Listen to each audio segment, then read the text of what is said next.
Hello students, welcome to my YouTube channel. आज की इस वीडियो में हम लोग पढ़ेंगे क्लास 7 की साइंस का chapter number 11 transportation in animals and plants. You have learned earlier that all organisms need food, water and oxygen for survival। आपने पहले पढ़ रखा है कि जितने भी ऑर्गेनिज्म हैं सबको खाने की, पानी की और ऑक्सीजन की जरूरत होती है जीने के लिए। They need to transport all these to various part of their body। उन्हें इन सभी चीज़ों को अपनी बॉडी के अलग अलग पार्ट में पहुंचाने की जरूरत होती है। Further, animals need to transport waste to parts from where they can be removed। यहाँ तक कि जो एनिमल्स होते हैं उनको भी उनकी बॉडी में जितना भी वेस्ट होता है उनको भी अपनी बॉडी से क्या करना होता है, रिमूव करना होता है। Have you wondered how all these is achieved? क्या आपने कभी सोचा है कि ये सब कैसे होता है? Look at figure 11.1। देखिए ये वाला फिगर, ये वाला डायग्राम सर्कुलेटरी सिस्टम का। Do you see the heart and blood vessel? क्या उसमें आप लोग हार्ट और ब्लड वेसल्स को देख रहे हैं? They function to transport substances and together from the circulatory system। यही काम करते हैं सारे जितने भी सब्सटेंसेस होते हैं उनको ट्रांसपोर्ट करने में पूरे हमारे सर्कुलेटरी सिस्टम में। In this chapter you shall learn about transport of substances in plants and animal. इस चैप्टर में आप पढ़ोगे कि कैसे प्लांट्स और एनिमल में जितने भी सब्सटेंसेस होते हैं उनका ट्रांसपोर्ट, यानी कि एक जगह से दूसरी जगह वो सारे सब्सटेंस कैसे पहुंचते हैं। सर्कुलेटरी सिस्टम के अंदर पहला पॉइंट है हमारा ब्लड। सबको पता है ब्लड क्या होता है। What happens when you get cut on your body? क्या होता है जब आपकी बॉडी में कोई कट लग जाता है, आपको कोई चोट लग जाती है। ब्लड फ्लोज आउट, ब्लड निकलना स्टार्ट हो जाता है। But what is blood? लेकिन ब्लड है क्या? Blood is the fluid which flows in blood vessels. Blood क्या है? एक फ्लूइड यानी कि एक लिक्विड है जो कि हमारी ब्लड वेसल्स में फ्लो होता है, यानी कि बहता है। It transport substance like digested food from the small intestine to other parts of the body. ये क्या करता है, हमारे बॉडी में जो हमारी स्मॉल इंटेस्टाइन में डाइजेस्टेड फूड होता है उसको हमारे बॉडी के सभी पार्ट्स तक ट्रांसपोर्ट करने का काम करता है। और साथ ही साथ ये क्या करता है, ऑक्सीजन को भी कैरी करता है लंग्स से हमारी बॉडी की सेल्स तक। और इसके साथ ही साथ ये वेस्ट को रिमूव करने में भी मतलब काफी मदद करता है, वेस्ट को हमारी बॉडी से रिमूव करने में। How does blood carry various substances? Blood इतने सारे अलग अलग सब्सटेंसेस को कैसे कैरी करता है? Blood is a liquid which has cells of various kind suspended in it. Blood क्या है? एक लिक्विड है, उसमें बहुत सारी सेल्स होती हैं जो कि अलग अलग काम के लिए सस्पेंडेड होती है। The fluid part of blood is called plasma. जो ब्लड का फ्लूइड पार्ट होता है यानी कि जो लिक्विड वाला पार्ट होता है उसको बोलते हैं plasma. One type of cell are red blood cell RBC which contain a red pigment called hemoglobin। ठीक है, एक जो हमारी बॉडी में एक तरह की सेल्स होती हैं हमारे ब्लड में, ठीक, वो होती हैं RBC जिनको हम रेड ब्लड सेल भी बोलते हैं। उनमें क्या होता है, एक रेड कलर का पिगमेंट होता है जिसे हम हीमोग्लोबिन कहते हैं। और हीमोग्लोबिन की वजह से ही हमारे ब्लड का जो कलर है वो रेड होता है। Haemoglobin binds with oxygen and transport it to all parts of various body and ultimately to all the cell. Haemoglobin क्या होता है, ऑक्सीजन के साथ कंबाइन होता है, ऑक्सीजन के साथ मिलता है और फिर हमारी बॉडी में सब जगह ट्रांसपोर्ट करता है, हमारी बॉडी के हर एक सेल तक पहुंचाता है ऑक्सीजन को। It will be difficult to provide oxygen efficiently to all cells of the body without haemoglobin. मतलब हीमोग्लोबिन के बिना हमारी बॉडी की हर एक सेल तक ऑक्सीजन को पहुंचाना काफी डिफिकल्ट होगा। The presence of haemoglobin makes blood appear red. जो मैंने पहले बता दिया कि हीमोग्लोबिन की प्रेजेंस से ही ब्लड का कलर जो होता है वो रेड दिखता है। फिर एक ब्लड सेल दूसरी वाली जो है वो होती है वाइट ब्लड सेल्स, जिनको हम WBC कहते हैं। ये क्या होती हैं? ये फाइटर्स होती हैं। ये जम्प से फाइट करती हैं। हमारी बॉडी में जितने भी जम्प्स एंटर ना करें, ये जम्प से फाइट करती हैं। भूजो fell down while playing a game and his knee got injured. क्या होता है? भूजो खेलते खेलते गिर जाता है और उसके घुटने में चोट लग जाती है। Blood was coming out from the cut, और उस कट से क्या होता है? खून बह रहा होता है। After some time, he noticed that bleeding had stopped and a dark red clot had plugged the cut. थोड़ी देर बाद वो क्या नोटिस करता है कि जो उसको ब्लीडिंग यानी खून बह रहा होता है वो स्टॉप हो जाता है, और वहाँ पे एक डार्क रेड कलर का क्लॉट यानी कि खून का थक्का जैसा जम जाता है। तो भूजो बहुत ज़्यादा कंफ्यूज रहता है कि वो सोचता है कि ये क्लॉट मतलब कैसे आया, ब्लड ऐसे अचानक से कैसे रुक गया। तो क्या होता है? क्लॉट जो होता है मतलब वहाँ पे जो थक्का जैसा बनता है ब्लड का, जिससे ब्लड रुक जाता है, वो इसलिए होता है क्योंकि वहाँ पे क्या होती है? एक और तरह की सेल्स होती हैं हमारी बॉडी में जिन्हें हम प्लेटलेट्स बोलते हैं। और ये जहाँ पे भी हमारी बॉडी में कट लगता है और ब्लड मतलब खून बहने लगता है, ये वहाँ पर आती है और फिर उससे क्या होती है? ब्लड को फ्लो होने से रोकती हैं, इसलिए खून बहना थोड़ी देर बाद बंद हो जाता है। अब आगे है blood vessels. There are different type of blood vessels in the body. You know that during inhalation a fresh supply of oxygen fills the lungs. आप लोग जानते हो कि जब भी हम इनहेल करते हैं हमें एक फ्रेश ऑक्सीजन का सप्लाई मिलता है हमारे लंग्स में। Oxygen has to be transported to the rest body, और ऑक्सीजन को हमारे बॉडी में लंग्स से और पार्ट्स में भी पूरी बॉडी में जाना होता है। Also the blood picks up the waste material including carbon dioxide from the cell. और जो हमारा ब्लड होता है उसमें ब्लड क्या करता है? हमारी बॉडी में जितना भी वेस्ट मटेरियल होता है उसको पिक करता है, यहाँ तक कि जो कार्बन डाइऑक्साइड होती है उसको भी हमारे सेल्स से क्या करता है? पिकअप करता है। This blood has to go back to the heart for transport to the lungs for removal of carbon dioxide, as you have learned in chapter 10. फिर क्या होता है? उस ब्लड को फिर से हार्ट में जाना होता है ताकि वो ट्रांसपोर्ट मतलब लंग्स पे जाके ऑक्सीजन जो कार्बन डाइऑक्साइड है उसको रिमूव कर सके। As you have learn in chapter 10, जैसे कि हमने चैप्टर 10 में पढ़ रखा है। So 2 types of blood vessels. Blood vessel 2 तरह की, एक आर्टरीज और एक veins are present in our body. Blood vessels जो मतलब ब्लड को लाने पहुंचाने का काम करती हैं हमारी बॉडी में 2 हैं, एक है आर्टरीज और दूसरी है वेन्स। तो आर्टरीज क्या करती हैं? Arteries carry oxygen rich blood from the heart to all parts of the body. ये कौन से ब्लड को कैरी करती है? जिसमें ऑक्सीजन सबसे ज्यादा होती है, उस ब्लड को हमारे हार्ट से लेकर हमारी पूरी बॉडी में कैरी करती है। तो याद रखना कि आर्टरीज का क्या वर्क होता है। Since the blood flow is rapid and at high pressure, the arteries have thick elastic walls. Arteries कैसी होती हैं? बहुत ज़्यादा थिक मोटी होती है और उनकी वॉल जो होती है इलास्टिक की होती है, इलास्टिक वॉल होती है। ठीक है,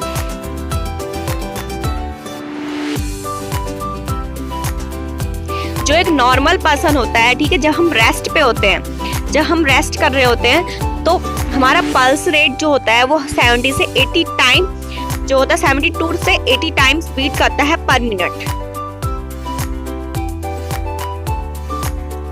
नेक्स्ट वेन्स। हमने आर्टरीज के बारे में पढ़ा कि ये ऑक्सीजन रिच ब्लड को कैरी करती हैं। अब हम पढ़ेंगे वेन्स के बारे में। वेन्स क्या करती हैं? वेन्स क्या है? Veins are the vessels which carry carbon dioxide rich blood from all body parts of the body back to the heart. ठीक है, ये क्या करती हैं? जिसमें कार्बन डाइऑक्साइड होती है वो वाले ब्लड को हमारे बॉडी के सभी पार्ट से वापस क्या करती हैं? हार्ट में पहुंचाने का काम करती हैं। The veins have thin walls. इनकी वॉल क्या होती है? काफी थिन होती है। There are veins present in veins which allow blood to flow only towards the heart. और क्या होती हैं? जो उसमें वेल्स होती हैं, वेन में वेल्स होती हैं जो कि ब्लड को अलाउ करती हैं कि वो सिर्फ हार्ट की तरफ को ही जाए। ये देखो कुछ इस तरह का डायग्राम है। वेन क्या कर रही है? हमारे हार्ट से ब्लड को लेके आ रही हैं और बॉडी पार्ट्स में, और आर्टरी क्या कर रही हैं? वेन क्या कर रही है? हमारे बॉडी पार्ट से हार्ट के पास लेके जा रही है। ये एरो ऊपर की तरफ को लगा हुआ है, और वेन आर्टरी क्या कर रही है? हार्ट से लेके आ रही है नीचे की तरफ को। यानी कि हार्ट से हमारी बॉडी पार्ट्स की तरफ। अब आगे है, इसमें लिखा है do you see the arteries divide into smaller vessels. क्या आपने देखा कि जो आर्टरी है वो स्मॉलर वेसल्स में डिवाइड होती है on reaching the tissue. Tissue क्या है? Tissue is a group of cells. They divide further into extremely thin tubes called capillary. और फिर जो आर्टरीज हैं वो क्या कर रही है? वेसल्स में डिवाइड हो रही है और फिर उसके बाद वो और छोटी क्या हो रही है? कैपिलरीज में डिवाइड हो रही है। The capillaries join up to form veins which empty into the heart. और जो कैपिलरीज होती हैं वही जॉइन करके क्या बनाती हैं? वेन्स बनाती हैं। अब है हार्ट के बारे में। is an organ which beats continuously to act as a pump for the transport of blood which carries other substances with it. Heart क्या है? हमारा एक ऐसा ऑर्गन है जो कंटिन्यूअसली बीट करता रहता है, या फिर ये कह सकते हो लगातार हमारे ब्लड को पंप करता रहता है। Imagine a pump working for years without stopping. आप इमेजिन करो कि कोई ऐसा पंप जो हजारों साल तक चलता रहे बिना स्टॉप, मतलब बिना रुके। एब्सोल्युटली इम्पॉसिबल, एब्सोल्युटली ऐसा तो हो ही नहीं सकता कोई भी पंप ऐसा हो जो चलता रहे। लेकिन हमारा हार्ट क्या है? ये एक ऐसा नॉन स्टॉप पंप है जो हमेशा चलता रहता है। और हम हार्ट के बारे में चलो कुछ और जानते हैं। हार्ट कहाँ पे लोकेट होता है? हार्ट हमारी चेस्ट कैविटी में लोकेट होता है।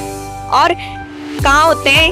विथ इस lower tip slightly tilted towards left. और थोड़ा सा लेफ्ट साइड की तरफ को होता है टिल्टेड, मतलब थोड़ा सा टिल्टेड, ढुलका हुआ, ऐसा थोड़ा हमारे लेफ्ट साइड की होती है, की तरफ को होता है। Hold your fingers inward on your palm that. Fingers को होल्ड करो अपने पाम की। मेक योर फीस्ट, और एक मुट्ठी बनाओ अपने हाथों से, उंगलियों की। योर हार्ट इज रफली a size of your fist. वो कह रहा है तुम्हारी मुट्ठी के बराबर भी हार्ट बड़ी मुश्किल से होगा। तुम्हारा हार्ट जो है तुम्हारी मुट्ठी का साइज का मुश्किल से होगा, रफली। What will happen if the blood rich in oxygen and the blood rich in carbon dioxide mix with each other? क्या होगा अगर ऑक्सीजन जिसमें ज्यादा है वो वाला ब्लड और जिसमें कार्बन डाइऑक्साइड है वो वाला ब्लड अब अगर आपस में मिक्स हो जाए तो? To avoid this from happening, इस सब को होने से रोकने के लिए हार्ट के पास कितने होते हैं? 4 चैम्बर्स होते हैं। ठीक, ये देखो हार्ट का डायग्राम। यहाँ पे left ventricle, left right ventricle, atrium, pulmonary veins, सब कुछ है।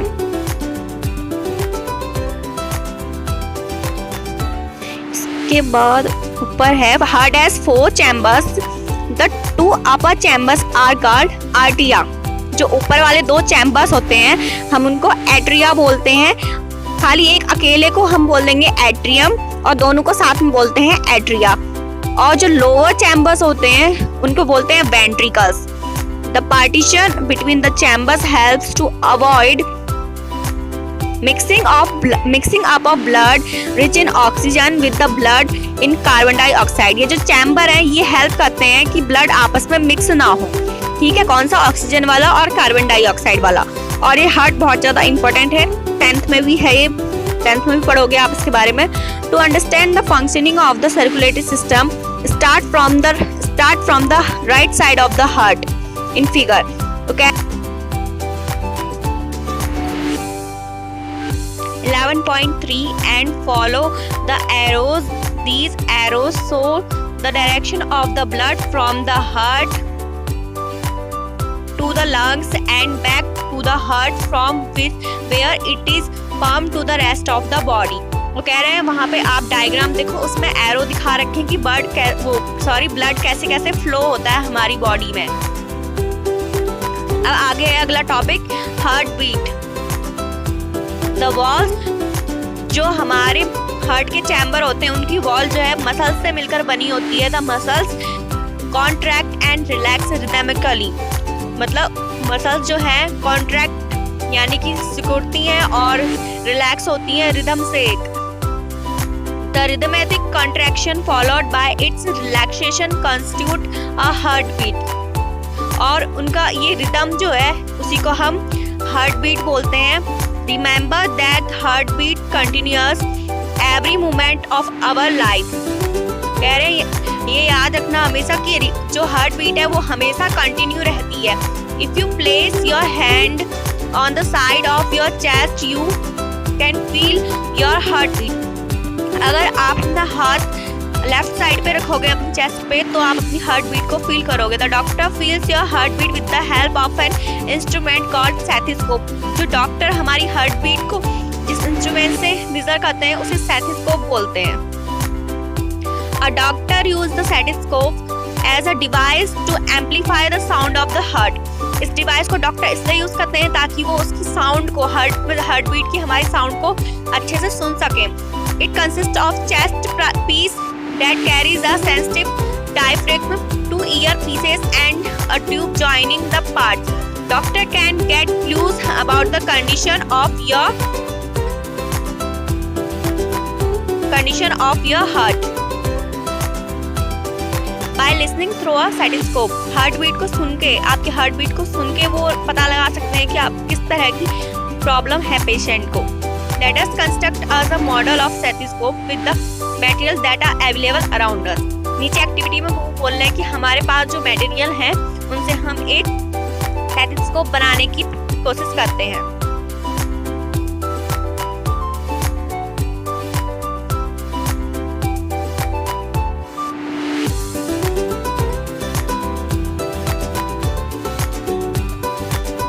Record your own pulse rate and heartbeat and that of your friends while resting up and after running and record in. वो कह रहे हैं अपने फ्रेंड्स की हार्ट बीट और अपनी हार्ट बीट को मतलब एक बार रेस्ट में और एक बार जब आप रन कर रहे हो उसके बाद जो है उसे रिकॉर्ड करो यानी कि लिखो उसे. Do you find any relationship between your heart beat and the pulse rate. क्या आपको अपनी हार्ट की बीट और जो पल्स का रेट होता है उसमें कोई रिलेशनशिप फाइंड हो रहा है. Each heart beat generates one pulse in the arteries and the pulse rate per minutes indicate the rate of heart beat. जो पल्स रेट पर मिनट होता है वो इंडिकेट करता है हमारे हार्ट बीट के रेट को. The rhythmic beating of various chambers of the heart maintain circulation of the blood and transport of substances to the different part of the body. और जो हमारे हार्ट का रिदमिक बीटिंग है मतलब heart जिस तरह से बीट करता है रिदमिकली वो मेंटेन करता है हमारे ब्लड के सर्कुलेशन को और हमारे बॉडी में जितने भी सब्सटेंस है उनको ट्रांसपोर्ट करता है. जो wonders spoons and hydra also have blood. वो सोच रहे कि स्पूंस और हाइड्रा इनके पास भी ब्लड होता है. Animals such as sponges and hydra do not possess any circulatory system. जैसे कि स्पूंस और हाइड्रा होते हैं इनके पास कोई सर्कुलेटरी सिस्टम नहीं होता है. The water in which they live brings food and oxygen as it. जिस पानी में वो ही रहते हैं उसी में सब कुछ उनका ऑक्सीजन और फूड होता है और उसी उनकी बॉडी से ही वो एंटर करता है उनकी बॉडी में. The water carries away waste materials and carbon dioxide and as it moves out. जो वाटर है वो जितना भी वेस्ट मटेरियल है उसको कैरी करता है और कार्बन डाइऑक्साइड उसको बाहर मूव करता है. Thus these animals do not need a circulatory fluid like a blood. तो इन एनिमल्स को एक सर्कुलेटरी फ्लूइड की जरूरत ही नहीं पड़ती है जैसे कि ह्यूमंस को जरूरत होती है उसकी ह्यूमंस और एनिमल्स को. Let us learn about the removal of waste other than carbon dioxide. तो हमने कार्बन डाइऑक्साइड के बारे में तो पढ़ लिया कि कार्बन डाइऑक्साइड का रिमूवल कैसे होता है. वो हमारे हार्ट से कैसे मतलब हार्ट पे जाती है हमारे बॉडी में जो कार्बन डाइऑक्साइड वाला ब्लड होता है वो कैसे रिमूव होता है. हम मतलब कार्बन डाइऑक्साइड को कैसे रिमूव करते हैं ये हमने पढ़ लिया. अब बोल रहे हैं एक्सक्रिएशन इन एनिमल्स. एनिमल्स में कैसे एक्सक्रिएशन होता है अब हम वो पढ़ेंगे. Recall how carbon dioxide is removed as waste from the body through the lungs during exhalation. कह रहे हैं याद करो अभी हमने पढ़ा है थोड़ी देर पहले ही कि कैसे कार्बन डाइऑक्साइड रिमूव होती है हमारी बॉडी से जब हम एक्सहेल करते हैं. Also recall that the undigested food is removed during egestion. और कह रहे हैं ये भी याद करो कि जो अनडाइजेस्टेड फूड होता है वो कैसे रिमूव होता है इजेशन की प्रोसेस में. इजेशन क्या होती है? The process of removing of food. Waste जो प्रोडक्ट होते हैं उनको अपनी बॉडी से बाहर निकालने को इजेशन बोलते हैं. Let us now find out how the other waste materials are removed from the body. कह रहे हैं अब हम फाइंड करते हैं कि कैसे अदर वेस्ट मटेरियल जो है वो हमारी बॉडी से कैसे रिमूव हो सके. You may wonder where these unwanted materials come from. आप सोच रहे होंगे ये unwanted materials आते कहाँ से हैं. When our cells perform their function, certain waste products are released. जब हमारी जो सेल्स हैं वो कुछ फंक्शंस करती हैं तब उससे क्या होता है, ये वेस्ट प्रोडक्ट जो होते हैं रिलीज होते हैं. These are toxic and hence need to be removed from the body. ये क्या होते हैं, टॉक्सिन्स होते हैं तो इनको हमारी बॉडी से इनका रिमूव होना बहुत जरूरी होता है. The process of removal of waste product in the cell of the living organism is called excretion. Living organism में मतलब वेस्ट प्रोडक्ट का रिमूव होना क्या कहलाता है, excretion. The parts involve in excretion forms the excretory system. और इस process में जितने पार्ट्स इन्वॉल्व होते हैं वो क्या बनते हैं, एक्सक्रिएटरी सिस्टम बनता है उनसे. एक्सक्रिएटरी सिस्टम इन ह्यूमंस में कैसे होता है excretory system. The waste which present in the blood has to removed from the body. जो हमारे ब्लड में वेस्ट होता है उसको क्या होता है, बॉडी से बाहर रिमूव होना होता है. ये लेकिन आता कैसे है हमारी बॉडी में. अब mechanism to filter the blood is required. इसके लिए क्या होता है, हमारी बॉडी में एक ऐसा मैकेनिज्म चाहिए होता है हमें जो हमारे ब्लड को फिल्टर कर सके. This is done by blood capillaries in the kidneys. हमारी किडनी में जो ब्लड कैपिलरीज होती हैं वो काम करती हैं इसका, ठीक है, ब्लड को फिल्टर करने का. और जब ब्लड इन दो किडनीज में जाता है तो इसमें क्या होता है, it contains both useful and harmful substances. उसमें दोनों ही यूजफुल और हार्मफुल दोनों ही सब्सटेंसेस होते हैं. जो यूजफुल सब्सटेंसेस होते हैं वो तो ब्लड एब्जॉर्ब कर लेता है अपने आप में, और जो वेस्ट होते हैं वो क्या होते हैं, वाटर में डिसॉल्व हो जाते हैं और यूरिन बन जाते हैं. और यूरिन बन के क्या होते हैं, रिमूव हो जाते हैं हमारी बॉडी से. From the kidneys the urine goes to the urinary bladder.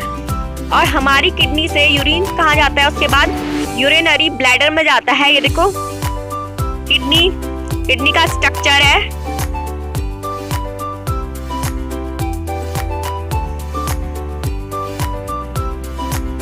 और जो यूरेटर में क्या होते हैं, ट्यूब लाइक, यहाँ पे इसमें किडनी में ट्यूब लाइक यूरेटस होते हैं. It is stored in the bladder and is passed out through the urinary opening at the end of the muscular tube का urethra. The kidneys, ureters, bladder and urethra form the excretory system. Kidney, uterus, bladder और urethra ये सब मिलके क्या बनाते हैं, excretory system को बनाते हैं. जो एक एडल्ट नॉर्मल ह्यूमन बीइंग है वो कम से कम 1.8 लीटर यूरिन क्या करता है 24 आवर्स में अपनी बॉडी से उसे वेस्ट प्रोडक्ट की तरह बाहर निकालता है. और यूरिन में क्या होता है, 95% उसमें वाटर होता है और 2.5% यूरिया और अदर वेस्ट प्रोडक्ट होते हैं उसमें. We all have experienced that we sweat on hot summer day. हम सब लोग एक्सपीरियंस करते हैं स्वेट को समर डेज में. The sweat contains water and salt. जो स्वेट होता है यानी कि पसीने में क्या होते हैं, वाटर होता है और साल्ट होता है. तो भूजो कहता है कि उसने जो गर्मियों में अपने कपड़ों में व्हाइट पैचेस देखता है, वो गर्मियों के टाइम पे मतलब सफेद सफेद निशान बन जाते हैं. तो वो कहता है कि ये कैसे होते होंगे. स्पेशली वो कहता है अंडर आर्म्स, मतलब हमारे कंधों के मतलब अंडर आर्म्स के नीचे ज़्यादातर पसीने से व्हाइट मार्क बन जाते हैं. वो कैसे बनते हैं, क्योंकि ये इसलिए होता है क्योंकि ये हमारे ब्लड में क्या होता है, साल्ट होता है. साल्ट की वजह से स्वेट आता है, लेकिन जब स्वेट सूख जाता है तो उसके वो मार्क रह जाते हैं साल्ट के. फिर अब वो आगे कि स्वेट क्या कोई फंक्शन, उसका कोई और फंक्शन है, पसीने का कुछ और काम भी करता है वो. हम जानते हैं कि जो उसमें वाटर मटकों में जो पानी होता है वो ठंडा होता है. वो क्यों होता है, क्योंकि उसमें क्या होता है, वाटर इवापोरेट होता है और कहाँ से इवोपरेट होता है? जो वाटर में पॉट होते हैं उनसे इवोपरेट होता है, जिससे वो क्या होता है? ठंडा होता है।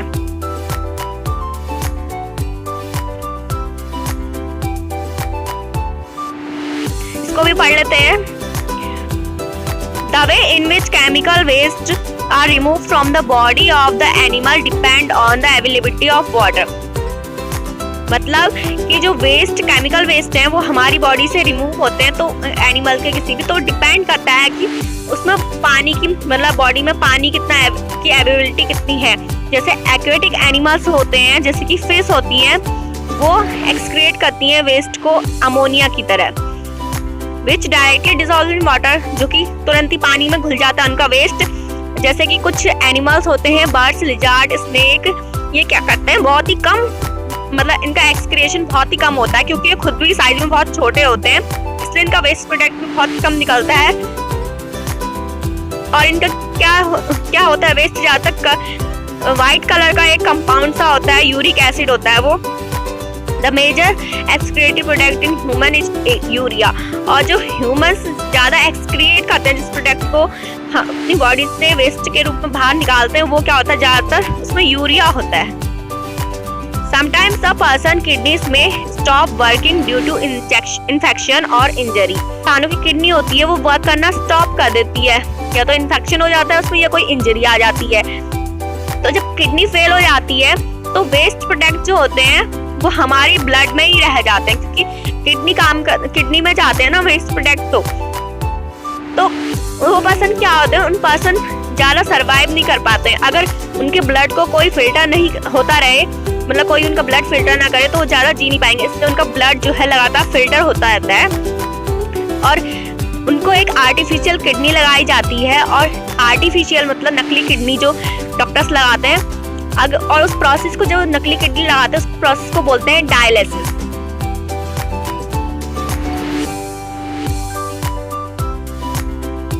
आगे है transport of substances in plant.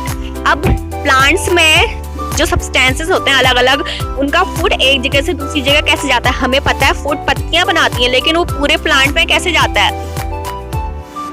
Chapter 1 में आप लोगों ने पढ़ा है कि प्लांट जो है वाटर और मिनरल न्यूट्रिएंट्स क्या लेते हैं? वाटर, मिनरल और न्यूट्रिएंट्स सब क्या लेते हैं? सॉइल किससे लेते हैं? जो उनकी रूट लेती हैं, सॉइल में रूट्स होती हैं, रूट लेती हैं, और क्या करती हैं? वो उसे ट्रांसपोर्ट करती हैं लीव्स पे। फिर क्या करते हैं? लीव्स अपना फूड बनाती हैं, क्या? कार्बन डाइऑक्साइड, वाटर को यूज करती हैं, और कौन सी प्रोसेस में करती हैं? सब फोटोसिंथेसिस की प्रोसेस। आपने ये भी पढ़ा है चैप्टर 10 में कि फूड जो है एनर्जी का एक सोर्स है, और हर सेल ऑर्गेनिज्म की होती है, उसको एनर्जी की ब्रेकडाउन के लिए ग्लूकोज की जरूरत होती है। The cell use this energy to carry out vital activities of life। और जो हमारी सेल है वो इस एनर्जी को यूज करती हैं ताकि हम अपनी दिन भर की एक्टिविटीज को कर सकें। इसीलिए जो फूड है वो made available to every cell of an organism. इसलिए जो फूड है वो हर किसी सेल को क्या करना चाहिए? मिलना चाहिए। Have you ever wondered how water and nutrients absorbed by the root and transported to the leaves? क्या आपने कभी सोचा है कि वाटर और न्यूट्रिएंट्स प्लांट की रूट में कैसे एब्जॉर्ब होते हैं, और फिर वो उसे पूरी मतलब पत्तियों तक कैसे जाते हैं वो? How the food is prepared by the leaves and carries the parts which cannot make food। हमें पता है पत्तियां खाना बनाती, लेकिन पत्तियां खाना बना के उन पार्ट्स को कैसे भेजती हैं वो सारा फूड, जो पार्ट्स खाना नहीं बना पाते हैं। अब आगे है transport of minerals and water. हमें पता है फूड में किसका? वाटर, मिनरल और फूड का ट्रांसपोर्ट होता है प्लांट्स में। पहले हम पढ़ेंगे कि वाटर और मिनरल का ट्रांसपोर्ट कैसे होता है। तो plant absorb water and minerals by roots. Plant जो है रूट से वाटर लेते हैं, वाटर और मिनरल। तो रूट हेयर्स, उनके रूट में क्या होते हैं? रूट्स के हेयर होते हैं, पतले पतले, आपने भी देखे होंगे। इस तरह से रूट्स के हेयर होते हैं, ठीक। तो क्या करते हैं वो? जो रूट के हेयर होते हैं करते हैं surface area of the root for the absorption of water and mineral nutrients dissolved in water. The root hair is in contact with the water present between the soil particles. जो root hair के contact में जितने भी soil particles होते हैं उनसे वो water लेते हैं। ये हमने पहले वाले चैप्टर में पढ़ रखा है। इससे जो सॉइल वाला चैप्टर था उसमें पढ़ा था हमने। Can you guess how water moves from the root to the leaves? क्या आप गैस कर सकते हो कि प्लांट के रूट से उसकी लीव्स तक वाटर कैसे जाता होगा? What makes of transport system in plants present in plants? मतलब प्लांट्स में ऐसा क्या ट्रांसपोर्ट सिस्टम होगा जो इसे ट्रांसपोर्ट करता होगा? Plants have pipe like vessels to transport water and nutrients from the soil. Plants में क्या होती है, एक पाइप वाटर को ट्रांसपोर्ट करती हैं सॉइल से, उसके रूट से। The vessels are made of special cells forming the vascular tissue. ये एक स्पेशल सेल से मिलकर बनी होती है और क्या बनाती है? Vascular tissue. A tissue is a group of cells that perform specialized function in an organism. Tissue क्या है? बहुत सारी सेल्स जब अपना एक ग्रुप बना लेती है और उन सेल्स, वो सेल्स एक जैसी होती है, उनका वर्क एक जैसा होता है और ग्रुप बना लेती हैं सेल्स, तो उसे हम क्या बोलते हैं? Tissue. The vascular tissue for the transport of water and nutrients in the plants is called xylem. ठीक, जो टिश्यू प्लांट्स में वाटर और न्यूट्रिएंट्स को ट्रांसपोर्ट करने का काम करती है, जो पानी और न्यूट्रिएंट्स को प्लांट में हर जगह जगह पहुंचाती है, वो कौन सी टिश्यू है? Xylem. Xylem forms a continuous network of channels that connects roots to the leaves through the stem and branches and thus transport water to the entire plant. Xylem में क्या होता है? एक नेटवर्क चैनल होते हैं बहुत सारे, मतलब बहुत सारे अलग अलग, मतलब एक के बाद एक वो जुड़े रहते हैं, एक कनेक्ट रहते हैं उनके सारे रूट्स, और इससे वो सब जगह स्टेम में, ब्रांच में, सब जगह ट्रांसपोर्ट करते हैं वाटर का और मिनरल का। You know that leaves synthesize food. आप जानते हो कि पत्तियां खाना बनाती हैं। The food has to be transported to all parts of the plant. जो फूड है उसको सारे प्लांट्स के सारे पार्ट में ट्रांसपोर्ट होना होता है और ये डन होता है, ये जो टिश्यू डन करती है, जो टिश्यू ये काम करती है वो होती है फ्लोएम। तो जाइलम और फ्लोएम जो है वो ट्रांसपोर्ट सब्सटेंसेस हैं इन प्लांट, मतलब ट्रांसपोर्टर है फूड, वाटर और मिनरल के। कौन? जाइलम और फ्लोएम। जो फ्लोएम होता है वो खाने को पहुंचाने का काम करता है, जाइलम वाटर और मिनरल्स को पहुंचाता है।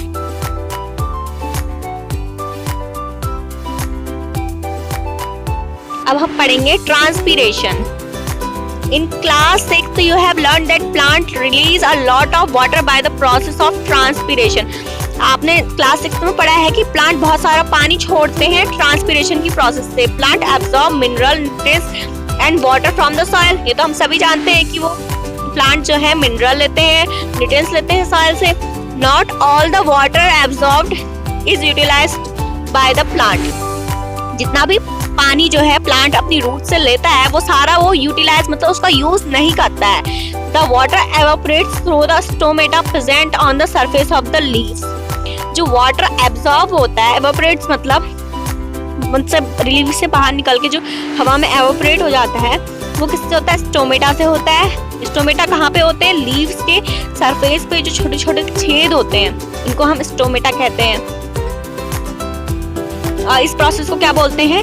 प्लांट से वाटर बाहर निकल के वाटर का इवोपरेट होना, मतलब प्लांट जो वाटर लूज, प्लांट का वाटर को लूज करना, मतलब रिमूव करना अपने आप से, उसको हम ट्रांसपीरेशन बोलते हैं। The evaporation of water from the leaves generates a suction pull, the same that you produce when you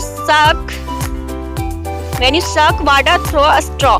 देखो वाटर भी ऐसी करते हैं एवापोरेशन में, मतलब उनका भी ऐसी होता है जैसे आप किसी स्ट्रॉ से, जब आप किसी पाइप से जूस को अंदर ले रहे होते हो तो वैसा ही फोर्स एक प्लांट्स में भी लगता है, जिसे ट्रांसपीरेशन बोलते हैं। Which can pull water to greater heights in the tall trees. जो लंबे लंबे पेड़ होते हैं उनमें वाटर भी इसी प्रोसेस से जाता है। बहुत कई पेड़ जो होते हैं बहुत सारे ज्यादा लंबाई होती है उनकी, तो उनमें वाटर रूट से पूरा ऊपर तक ऐसी इसी फोर्स से जाता है। Transpiration also cools the plant. Transpiration से क्या होता है? वाटर कूल, वो जो प्लांट होते हैं वो कूल होते हैं। ठीक, तो एक चैप्टर खत्म हो